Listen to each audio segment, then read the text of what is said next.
Gianggon sa opisyal sa Bureau of Customs sa Jensan nga rampant o katap sa Rehiyon 12 ang smuggle nga yosi.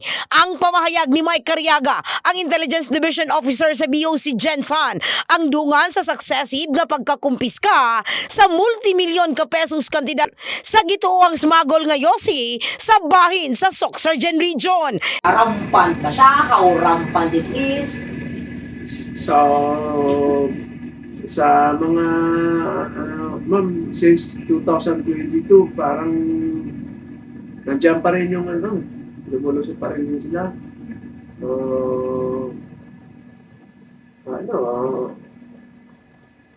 Yan, just recently nga na nahuli din ng NBI, nakahuli rin ang CIDG,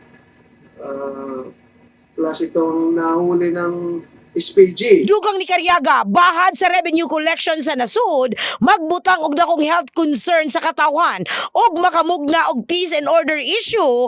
Punta doon sa sa OP, iikot sila para makapasok dito sa region. Marami din silang paraan. Marami silang paraan. Okay. Kahit na mag-pick doon tayo dito, 3 points dito dyan sa plant or sa dito sa